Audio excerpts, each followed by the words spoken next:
O negócio está pegando fogo nesse fim de semana após a divulgação de uma operação da Polícia Federal para averiguar o que aconteceu com as joias sauditas e outras joias também que foram dadas de presente para o governo Bolsonaro, para o Bolsonaro, na verdade, naquele momento, né, que seria para o governo, e que desapareceram e agora se descobriu que a equipe do Bolsonaro, né, aqui a gente fala do Mauro Cid, que era muito próximo do Bolsonaro, na verdade era quase, sabe, colado ao Bolsonaro no governo, e muitos militares, incluindo o pai também do Mauro Cid, que serviram de intermediários para o esquema que agora se qualifica, né, ou se suspeita que seja quase um esquema internacional de contrabando de joias. Eles pegavam joia no Brasil, levavam em voos oficiais do Bolsonaro para o exterior, para os Estados Unidos, e lá vendiam em joias, e os valores são astronômicos, né? Os valores são centenas de milhares de reais de joias vendidas e que provavelmente voltavam para a conta do Bolsonaro depois, voltavam para o bolso do Bolsonaro. E o Bolsonaro, né? E o Bolsonaro embolsava isso. E aí o que aconteceu também nesses últimos dias foi um chilique da ex-primeira-dama, a Michele Bolsonaro, que estava com um amigo dela lá, o maquiador Agostinho, estavam num restaurante e aí cobraram dela as joias. E aí rolou esse vídeo aqui, ela ficou nervosa, jogaram água na cara da mulher que estava filmando. O negócio tá bem complicado agora para os bolsonaros, que possivelmente a gente vai ver aí em breve, né? Esperamos pelo menos, a gente está aqui esperando tem muito tempo a prisão do Bolsonaro. Mas vamos ver o vídeo aqui da Michele Bolsonaro nervosa porque estão indagando onde estão as joias. Cadê as joias?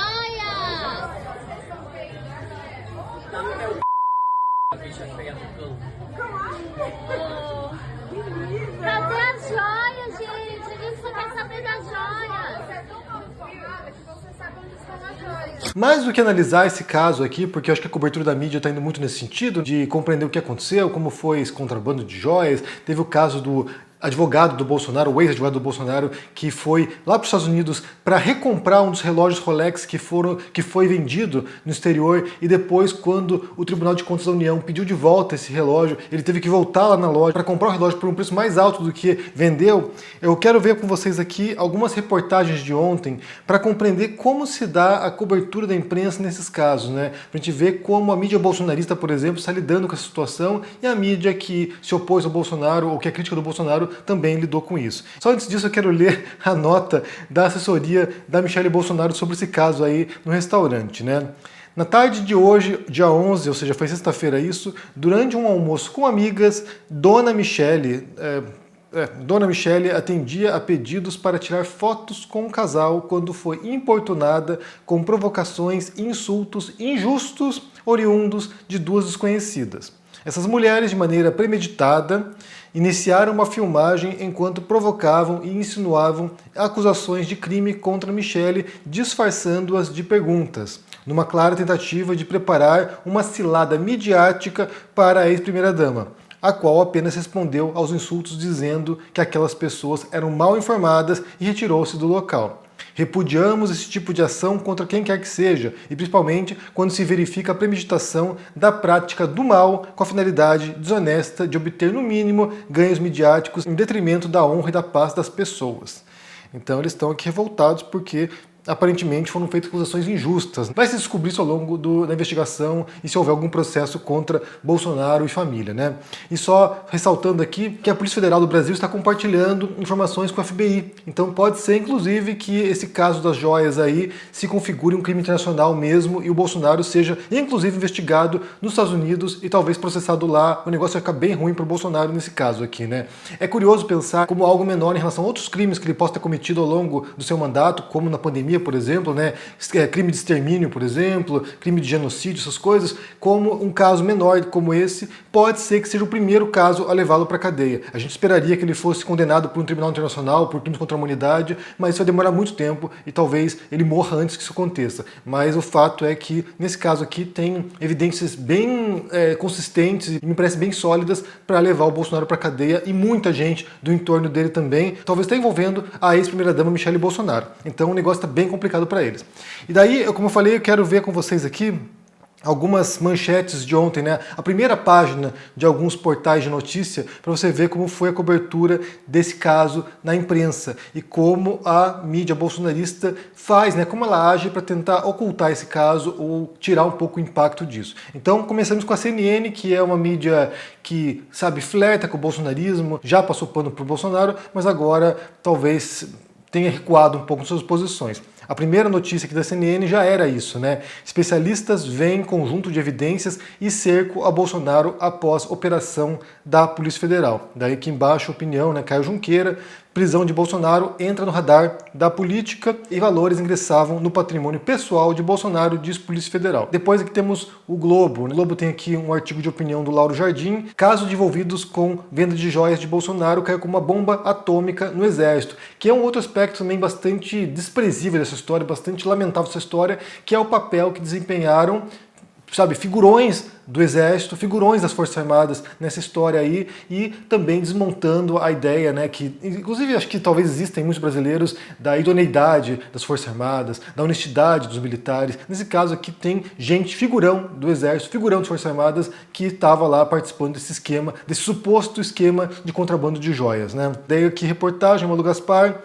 Após a operação da PF, aliados de Bolsonaro temem que Moraes tome decisão mais drástica, que seria a prisão do Bolsonaro, né? Em torno já avalia risco de prisão após ministro do STF citar ex-presidente 93 vezes em 105 páginas.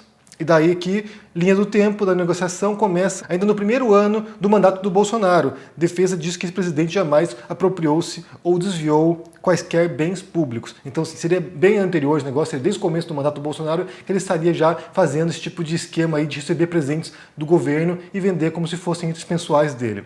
Estadão.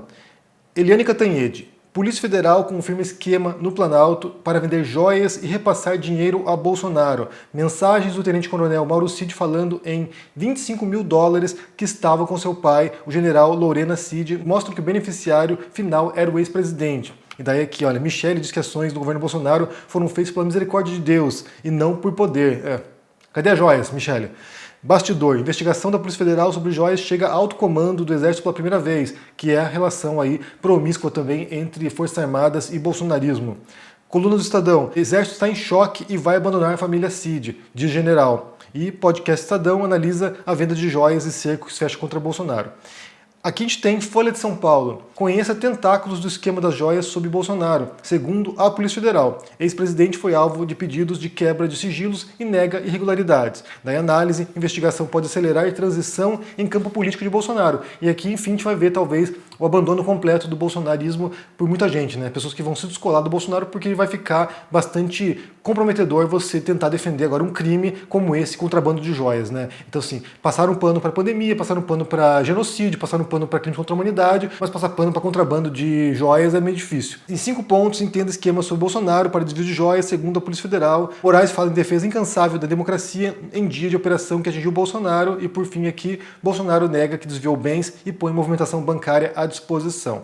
Aqui a gente tem um portal, o Oeste, né, a Revista Oeste, que é um portal Olavo bolsonarista. Aqui é claro que eles vão tentar, de algum modo, passar pano para o Bolsonaro. Daí começa aqui, né, política, Marcos Rogério sobre CPMI. Governo tenta esconder algo que está no âmbito da investigação. Então aqui não tem nada a ver com o esquema de venda de joias do Bolsonaro.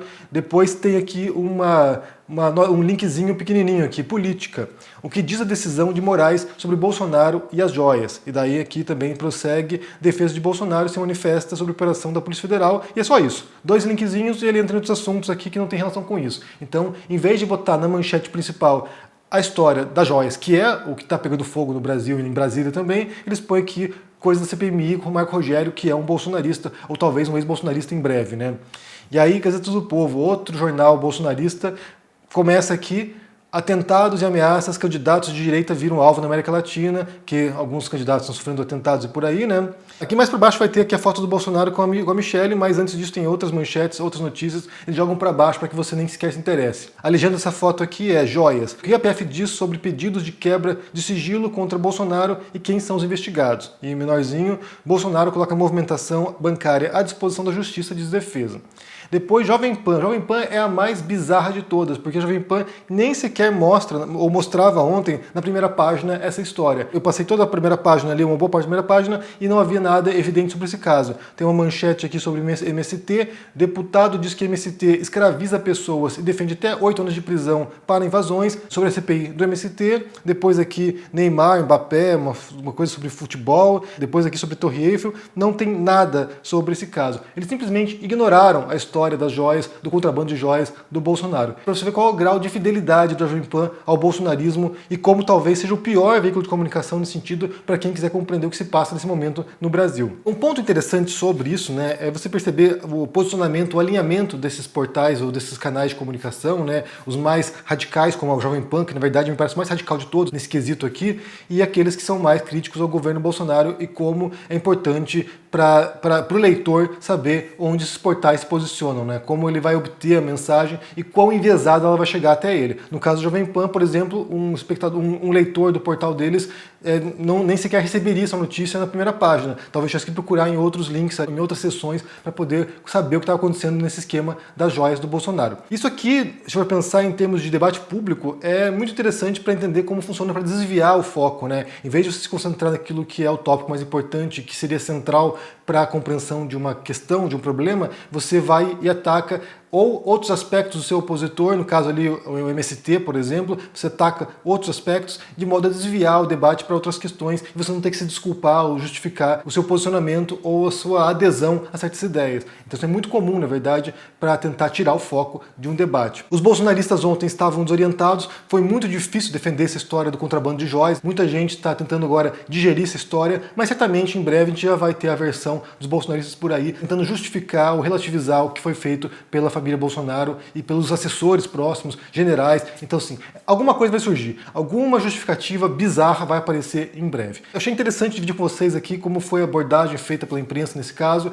porque é muito reveladora. É reveladora sobre os vieses da imprensa, desses portais, desses jornais, como eles tentam, de fato, moldar a percepção dos seus leitores, dos seus seguidores, e aí você tem que também ter um senso crítico para se aproximar da notícia, se aproximar desses veículos de comunicação, já preparado para poder destrinchar aí como eles veiculam a informação e as notícias. Só uma última coisa antes de concluir esse vídeo, porque ontem eu vi alguns vídeos do Ferrez. Eu não posso ficar quieto nesse assunto, porque o Ferrez é uma pessoa que eu admiro muito, é alguém que eu acompanho o trabalho literário dele muito antes do YouTube, né? Ele entrou no YouTube tem pouco tempo, na verdade é um escritor, um baita escritor brasileiro, e alguém que eu posso chamar de amigo, inclusive, e eu vi como o Ferrez ele foi massacrado nas redes sociais nos últimos dias por causa de alguns vídeos que ele fez recentemente, que ele apagou já, um deles falando do Santinelli, no caso do exposed dos tweets antigos do Santinelli. E aí, ontem ele publicou um vídeo ali com, sabe, quase com lágrimas nos olhos, tendo que pedir desculpas por ter se manifestado sobre essa história. Eu sei que às vezes ele fica bastante revoltado e até um pouco agressivo no modo como ele se comunica, mas isso aqui tem muito a ver com o estilo dele, inclusive o estilo literário dele. Ele é alguém que não poupa essa indignação quando ele escreve, então ele tem essa pegada no modo como ele se comunica, ele é alguém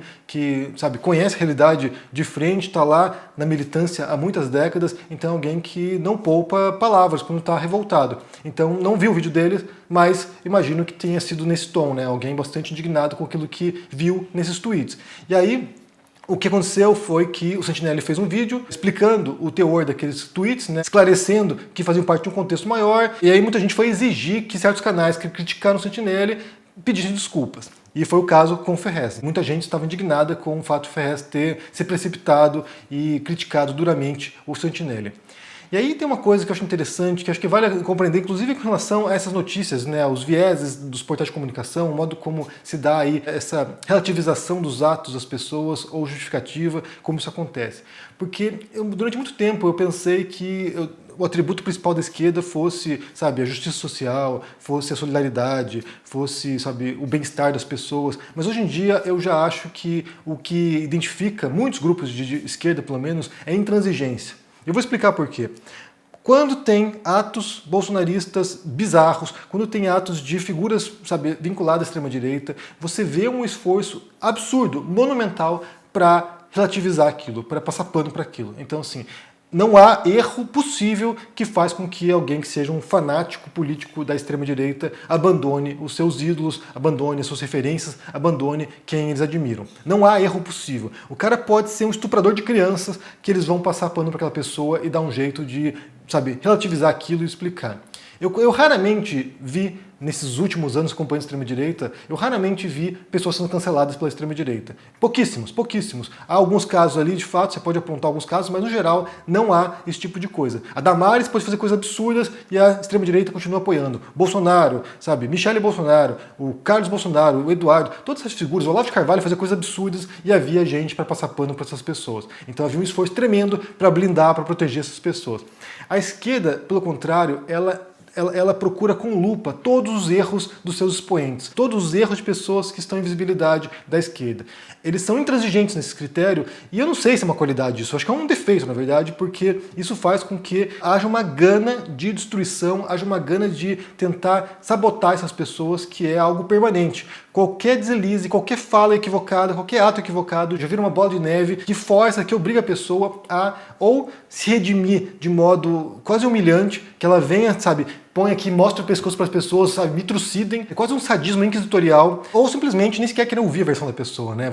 Já bloqueia a pessoa, já cancela a pessoa e põe ela para ser fritada. Então, assim, isso me preocupa, porque já vi muitos casos de expoentes da esquerda passando por isso. Muita gente já foi fritada publicamente, sem redenção muitas vezes, mesmo pedindo perdão, são queimadas. E isso demonstra um perfil e uma prática e uma dinâmica que é bastante perversa. Ter que ver o Ferrez se humilhando para aplacar a fúria dos chacais da internet, para mim é muito triste. Assim, é muito triste, é de partir o coração. E eu nem sequer sei se isso funcionou, porque esse é outro ponto, né? As pessoas são tão, intransigentes, tão intolerantes, na verdade, que acho que nem sequer se humilhar mais funciona. Porque daí as pessoas ficam atacando para pedir desculpas da pessoa. E ainda tem um ponto mais sutil nessa história toda, porque muitas vezes, e aqui nem sequer me refiro ao caso do Ferrez, em muitos casos, o erro, entre aspas, nem sequer é um erro, é só uma divergência conceitual, teórica, de referências. A pessoa tem um conjunto de, referências intelectuais que são distintas de outro grupo e as pessoas tentam destruir a pessoa por causa dessa divergência intelectual, sendo que há muitas teorias, há muitas visões diferentes sobre sociedade, sobre história, sobre política, sobre, religião, sobre outros tópicos das ciências humanas. Então, assim, você pode ser de esquerda e não ser alguém que adote certas obras que são consideradas por um segmento como se fossem as obras de referência. Então, assim, esse erro, na verdade, não é um erro, é só uma divergência conceitual. E aí há também esse esforço intransigente, intolerante de fritar pessoas com posições políticas ou ideológicas ou, bibliográficas diferentes. Então me parece muito, como eu falei, muito perverso isso. Eu fico indagando aí qual é o objetivo disso. Qual é o propósito disso? Qual é o propósito de destruir, pessoas que estão na militância há muito tempo, que fazem um trabalho real, na periferia, que estão ajudando pessoas de maneira concreta, que não é só lenga-lenga, blá blá blá de internet. Então eu fico pensando qual é o propósito disso. O que elas querem? No caso do Ferrez, por exemplo, ele está sendo afetado na ONG dele, O projeto que ele tem social, de pessoas que doavam dinheiro para a ONG estão deixando de doar dinheiro por causa dessa história agora dos vídeos que ele fez, das opiniões que ele expressou na internet. Então, assim, claro, sério, é incompreensível. Bem, me diga o que vocês pensam sobre essa história aí da Michele Bolsonaro nervosinha, tretando em restaurante por causa da questão das joias e também dessa investigação agora envolvendo Bolsonaro e militares, cúpula das Forças Armadas no Brasil aí, envolvidas num suposto esquema de contrabando de joias, que coisa, e o modo como a imprensa também aborda essa questão, né? Portais de oposição ao Bolsonaro, portais alinhados ao Bolsonaro. Você percebe como há uma enorme diferença no modo como isso é retratado e como isso chega nos leitores também, né? Porque esse é o papel fundamental da imprensa, seria informar. E quando o leitor não tem informação, real ou relevante ou honesta sobre um caso, você não pode esperar que a pessoa também seja capaz de refletir sobre aquilo, né? Diga o que você pensa no comentário aqui embaixo, deixa o joinha, se inscreva no canal aqui, ativando o sininho, isso é muito importante para ajudar no engajamento aqui, se torne um membro ou um apoiador para uma força. Confira na Amazon meu livro Como Vencer no Debate Tendo Razão, está com quase 50% de desconto nesse momento na Amazon. Vá lá, link na descrição, e também está lá disponível já a partir de ontem, que foi sábado, já está disponível para quem quiser ler a minha parte do debate contra o MBL, contra o Mamãe Falei e Ricardo Almeida. Pode conferir também, link na descrição aqui. Um forte abraço para você e se cuide. Tchau! Fala, turma do canal Henri Bugalho! Eu sou Eduardo Moreira e tenho um convite especial para fazer para vocês. 1, 2, 3, 4, 5. 5 lições sobre investimentos e nunca mais você vai cometer os erros que você comete hoje e cair nas armadilhas que os bancos e as corretoras preparam para vocês. Só 5 lições, extremamente simples, extremamente fácil, e eu consigo ensinar essas lições para vocês em menos de 1 hora. Essa aula vai acontecer no dia 17 de agosto, uma quinta-feira às 8 horas da noite no horário de Brasília. Para você se inscrever gratuitamente, é só clicar no link aqui em cima ou aqui embaixo. Em poucos segundos você vai estar inscrito. Clica agora, se inscreve, chame seus amigos e amigas para participar também. Você não perde por esperar. Nunca mais eles vão fazer o que fazem com você. E a sua caminhada rumo ao equilíbrio financeiro vai ser muito mais rápida do que você imaginava. A gente se vê lá.